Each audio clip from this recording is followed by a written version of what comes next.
Welcome to Santa Clarita Weekly, where we cover all things local in Santa Clarita Valley every Saturday morning at 9 on KQRU 107.9. Join hosts Tim Haddock and Sage Rafferty as they uncover the latest news, events, sports highlights, and more, keeping you connected and engaged with what matters most in our hometown. All right, welcome back to another edition of Santa Clarita Weekly with Tim Haddock and Sage Rafferty. I'm Sage, he's Tim. You can listen to us on the radio at KQRU 107.9 FM on Saturday mornings. And we are also on YouTube and Instagram. You can find us online at santaclaritastar.com. So what are we going to be talking about today? The San Gabriel Mountains National Monument has been expanded into Santa Clarita Valley, a proclamation signed by President Joe Biden earlier this month, and extends the territory by more than 100,000 acres. It not only expands the preservation of historical, environmental, and cultural areas in the mountains at the edge of the Santa Clarita Valley, it adds funds to maintain and monitor those areas. It was a move widely praised from Senator Alex Padilla to Santa Clarita Valley Water Board member Kathy Armitage. The president of California's 34th PTA district responded to the removal of 2 books from the book fair at Mountain View Elementary School in March. Christina Mendoza said in an emailed response, school-based book fairs have been valued partners for the PTA for many, many years. California State PTA believes that books should be accessible to students to promote diverse thinking and learning, end quote. She went on to say that each family has a right to choose what is appropriate for their individual family. She does not explain or give a reason for what happened at the book fair at Mountain View Elementary, but she did say the 34th District PTA, which covers the Santa Clarita Valley, Antelope Valley, and includes PTAs in Inyo and Mono counties, is continuing to work with volunteers and school districts on training and protocols. And then we're going to be talking about sports. The West Ranch boys volleyball team went from the wild card round to a wild finish in the CIF Southern Section playoffs. West Ranch won the Division IV championship by sweeping Foothill League rival Valencia High in 3 games at College of the Canyons. West Ranch advanced to the CIF Southern California Division III regionals.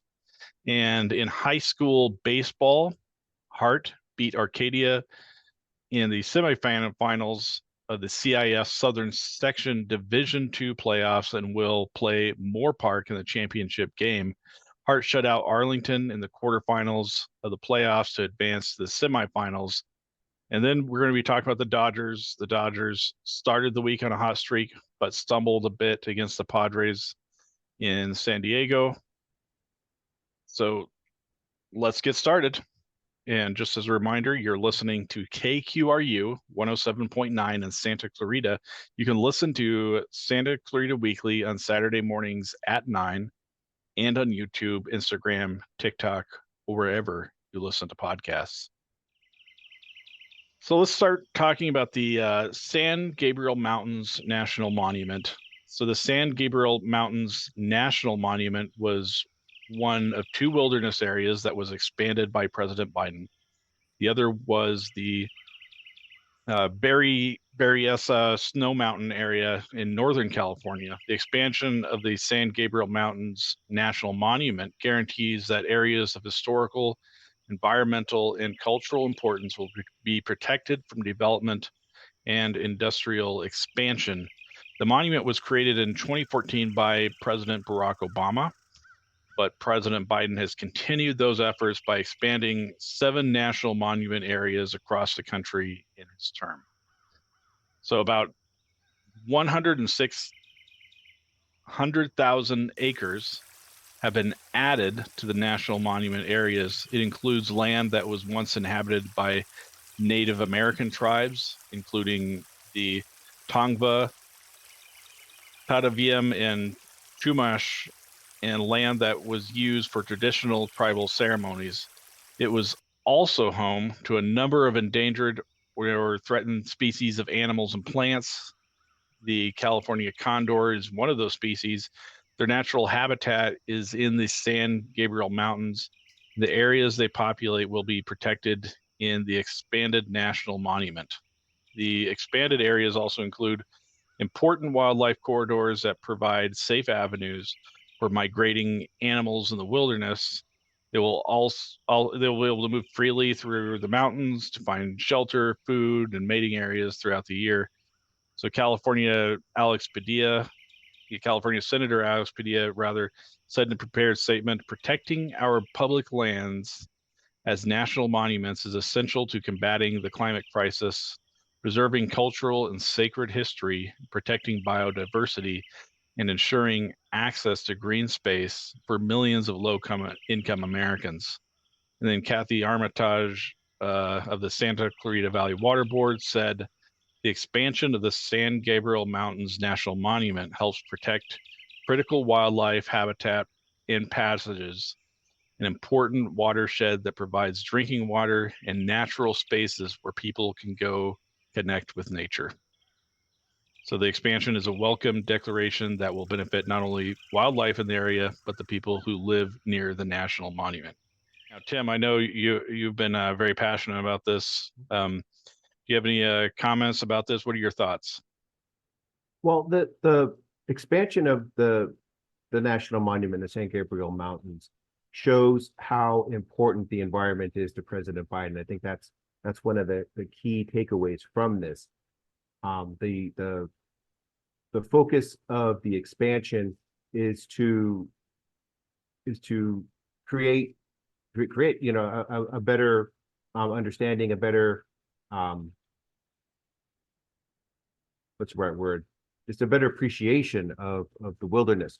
And it's an effort that is going to protect a lot of history. It's going to protect a lot of wildlife, and it's going to protect water sources, which I think is the most important part of all this. And I don't think people understand the amount of water that the San Gabriel Mountains produces for our valley and for the San Fernando Valley. And that may be the biggest preservation that's going to be happening with this expansion of the national monument. So the president of California's 34th PTA district had some things to say about the book fair at Mountain View Elementary School last month.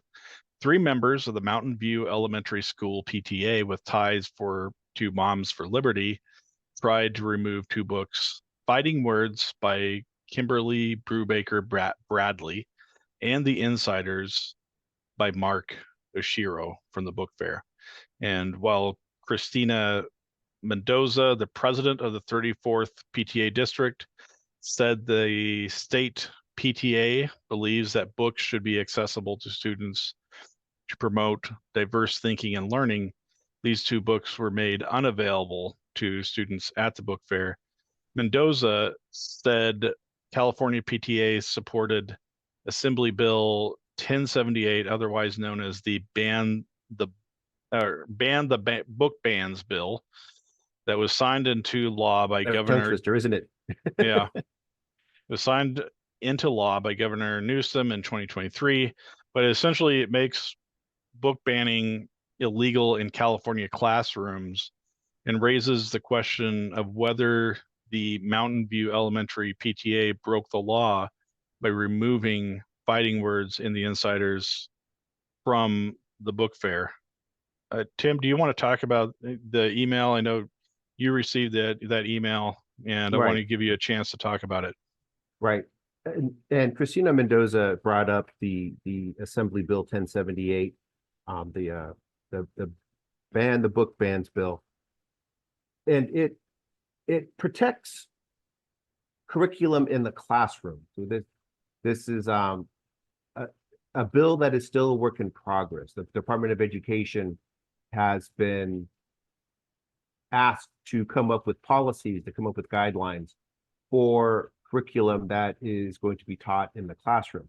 And part of that process is to review materials to prevent outside groups from being able to harass and bully and discriminate their choices, the choices that the school makes.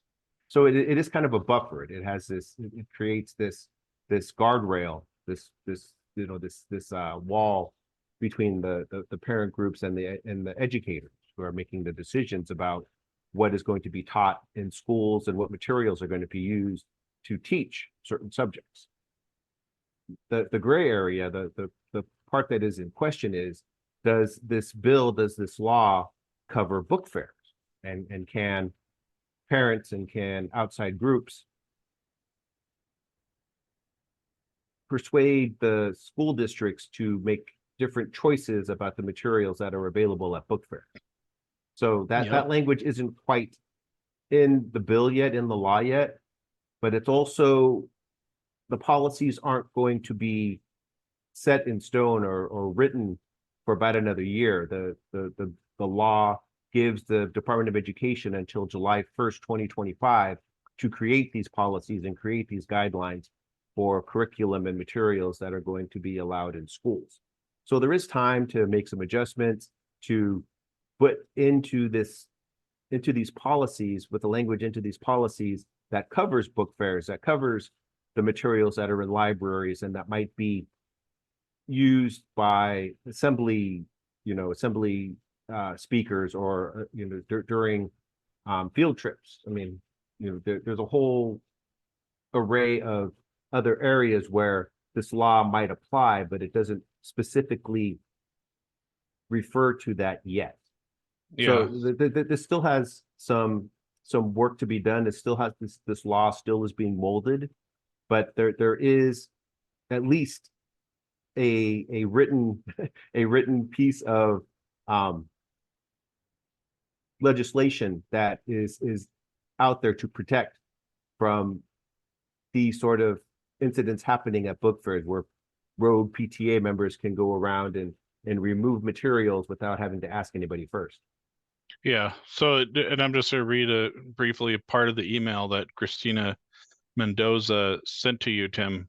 She said, California State PTA strongly encourages PTAs and their administrations to work together to ensure that all students and their families are seen, heard, and represented in the PTA and what it provides to students.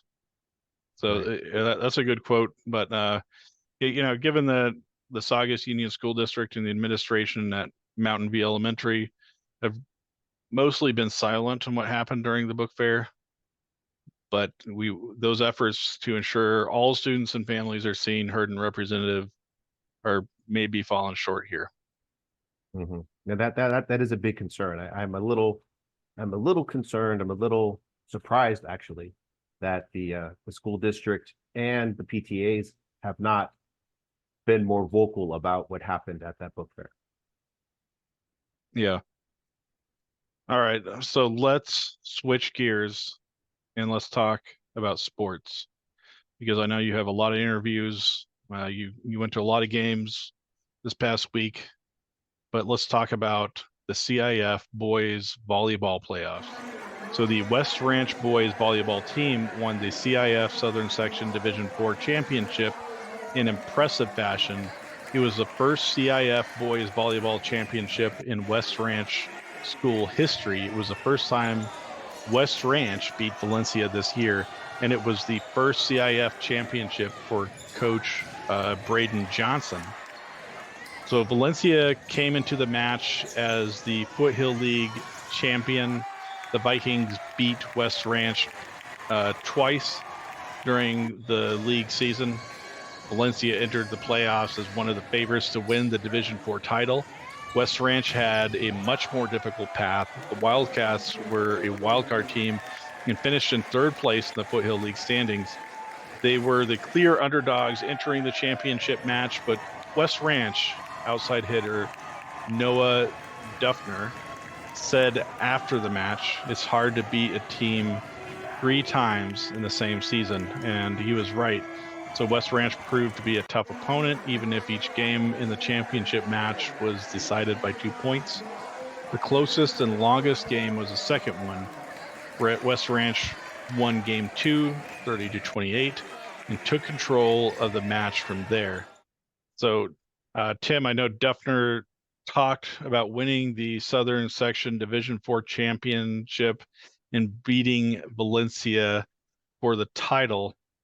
So let's listen to that interview right now. Ball team, West Ranch, just defeated Valencia in the CIF Southern Section Division 4 championship match. Tell me about the match. Tell me about beating Valencia in a championship match and how your team played today. You know, honestly, it was just all around amazing. You know, West Ranch and Valencia are big-time rivals in most sports, but it was amazing to see how many people came out for this rivalry from our valley and around our valley, and like it was just a super packed gym. It was super fun. I'm really proud of how my team played. I think we did amazing. I think it was a long and up-and-coming win. We worked really hard in practice. We prepared really hard for the first week leading up to it. They beat us twice in the regular season, but you know it's tough to beat a team 3 times in a row, and we took advantage of that, and we were able to capitalize and take this W home, and it really mattered. Okay, your path through the playoffs had to start in a wild card match. Tell me about going through the playoffs, being a wild card team, and reaching this point of the playoffs. You know, I like to think of our wild card match as a warm-up match. Most of our players are really new to varsity, and last year our players didn't even play in the playoff match because we didn't make it. So I was the only one on my team that had played in the playoff match before, and I think it was the wild card match is almost used as a warm-up match to sort of get the feel of a playoff match and sort of feel out how things are going to go. And when we realized things were going well, we just kept it rolling and we kept going, and it took us great places. All right, Tim, any comments about that interview? It was very surprising, very surprising to see West Ranch play as well as they did. I actually went to that match expecting Valencia to sweep West Ranch. Valencia really has had the upper hand on West Ranch all season, and I didn't expect it to be any different. But West Ranch rose to the challenge. They were not intimidated, and like Noah said, they know how to beat Valencia. They just haven't been able to do it, and they had a strategy. All the games were close. All the games were very, very close. And to see either team sweep was a little surprising. But to see West Ranch sweep Valencia the way they did, I was very impressed. So, yeah, you also got a chance to talk to senior middle blocker Lucas Reuter. He talked about leaving a legacy at West Ranch by winning the first CIF Southern Section championship in school history for the program. Let's listen to that interview. West Ranch just defeated Valencia for the CIF Southern Section Division 4 Boys Volleyball Championship. Lucas, tell me about beating Valencia, winning the CIF Southern Section Division 4 Championship, and beating Valencia for the first time this season. It feels great. I feel like we've put in a lot of work since our last meeting. We've gotten so much better since then, and you know they're our rivals. It feels great to just win. Okay, tell me about winning the way you did. You swept Valencia. The second game was a very tight match, went 30-28. Tell me how close this match was, and tell me about how your team played through the tight matches in the tight games in the match. I mean, all the sets were close. I feel like we really stepped up in crunch time. We made some key plays that helped us sneak out every single one and sweep them. It just feels really great. All right, and then tell me about winning a CIF Southern Section Championship, the first one for West Ranch in its school history. It feels amazing. But legacy for my school, and finally I get to go out for my senior year and just win it all pretty much. All right, well, that was a great interview. West Ranch, beat Sage Hill in the first round of the CIF Southern California Regional Division 3 playoffs. Sage Hill won the Southern Section Division 5 championship, and West Ranch plays Mission Vista from Oceanside in the semifinals in the Southern California Regionals. All right, so let's talk about CIF baseball playoffs. The Hart baseball team rallied to beat Arcadia 7-2 in the semifinals of the CIF Southern Section Division 2 playoffs. Hart scored 5 runs in the 5th inning to break a 2-2 tie. Hart pitcher Ian Edwards shut down Arcadia over the final 2 innings to preserve the win. Hart shut out Arlington 3-0 in the quarterfinals of the playoffs. Pitchers Tyler Cooper and Edwards combined on a 6-hitter and struck out 10 batters.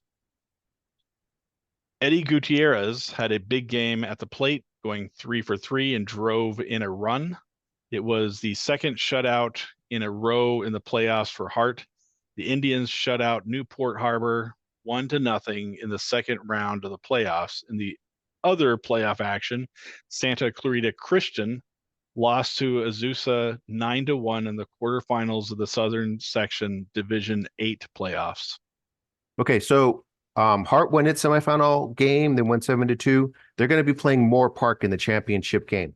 Now, Moore Park beat Ayala 7-5 in their semifinal game, and Moore Park knocked out Valencia in the second round of these playoffs. So Moore Park has a little experience with the Foothill League teams, and Moore Park is going to be a tough game for Hart. And Hart is, what's the right word to describe here? Hart has been doing this all on pitching. They had 2 shutouts in a row, and even the game against Arcadia in the semifinals, they gave up a couple runs in the first 2 innings, and then the pitching just shut down Arcadia for the rest of the game. So their pitchers have been carrying Hart this far in the playoffs. So we'll see if they can continue that against Moore Park. And just a couple other notes from the championship game. This will be the first time since 2015, that Hart has played in a championship, CIF Southern Section championship game.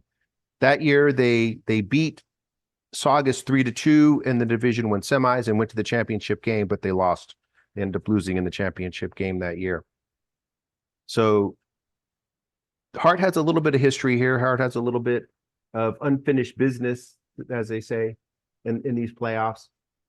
But we'll see. We'll see how they will fare against Moore Park and see if they can continue to have success in the playoffs.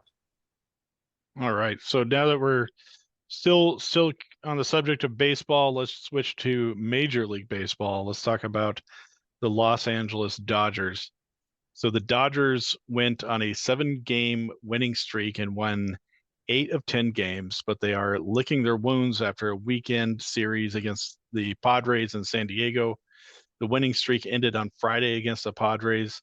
The Dodgers lost that game 2-1, with the Padres scoring the winning run in the bottom of the 9th inning. It also ruined an otherwise impressive outing from Hart High graduate Tyler Glasnow. So he gave up 1 run on 1 hit, a solo home run by Luis Capusano, and left the game in the 7th inning with the Dodgers trailing 1-0. Glasnow struck out 10 batters and lowered his ERA to 2.53. And after Sunday's game, Glasnow was leading the National League in strikeouts with 73 and was tied for second in the National League in wins with 6. The Padres shut out the Dodgers 4-0 in Sunday's game. It was Walker Buehler's second start of the season, and while he didn't pitch poorly, he has not looked like the all-star that he was 2 years ago. But the Dodgers are 27-15 after 42 games and have a comfortable 5.5 game lead over the Padres in the National League West standings. They are headed to San Francisco for a series against the real rivals, the Giants, before coming home for a weekend series against the Cincinnati Reds at Dodger Stadium. So, Tim, it looks like the Dodgers are actually doing pretty well, but how do you think the Dodgers have really been playing this past week? Well, there were 2 things to take away from the Dodgers last week. The first one is Tyler Glasnow. Now, Tyler Glasnow has emerged as the ace of this staff. He's leading the league in strikeouts. He's among the league leaders in wins, and he has been the big safety net for the Dodgers this year. Whatever they need a big game. They need a big, long pitching performance. Tyler Glasnow is the guy that provides that. Now, the downside of what's happening is that Walker Buehler, who was an all-star 2 years ago, is being put back into the mix in the rotation. And he's coming off an injury. He didn't pitch at all last year because he was out after having surgery. And he has not looked like the pitcher he was 2 years ago, but he hasn't looked bad either. You know, he's turned into, I don't want to say an average pitcher, but he's had a couple average outings. And I guess the good thing is that the Dodgers do not need him to be an all-star. They don't need him to be the best pitcher on the staff. They have Tyler Glasnow, and they have Yamamoto, who has been pitching very well lately too. So if Walker Buehler can be the third best pitcher on this staff, that'll be plenty good for the Dodgers. He doesn't need to be an ace anymore. He just needs to be a good number 3 or number 4 starter. So in that regard, the Dodgers are looking good. The pitching is looking great. And I just don't see a lot of weaknesses right now. And everybody knows that the Dodgers have one of the best lineups ever in the history of baseball. And if the pitching can be this good for the rest of the season, they are going to be really hard to beat. Yeah. So, Tim, they're going to be facing the Giants here pretty soon. So how do the Giants compare to the Padres as competition for the Dodgers? Well, the Dodgers and Giants have a long history that goes all the way back to New York. And so their rivalry is deep, and it's very sensitive. You know, the Dodgers don't like losing to the Giants, and the Giants don't like losing to the Dodgers. The only bad part about this rivalry right now is that the Giants are not a very good team this year. They're not a bad team, but they're just not a very good team. They're not at the level of the Dodgers. And so beating up on the Giants isn't as fun as it is when the Giants are really, really good. But it's always a good feeling if the Dodgers can beat up on the Giants at any time during the season, anytime during baseball. All right. So it looks like we have an exciting week ahead with the Dodgers, but that's our show. So tune in next week for more discussions about the news from Santa Clarita. You can listen to us on the radio at KQRU 107.9 FM at 9 on Saturday mornings. And you can also watch us on YouTube, TikTok, and Instagram, and listen to us on SantaClaritaStar.com or wherever you listen to podcasts. So leave us a comment and be sure to subscribe to Santa Clarita Weekly Online. Thanks for listening. Have a great week. Thank you for listening to Santa Clarita Weekly. You can watch the show on Santa Clarita Star's YouTube channel and Facebook page, as well as listen in on the radio at KQRU 107.9. Visit SantaClaritaStar.com for more content and tune in right here to KQRU 107.9. A new voice for Santa Clarita.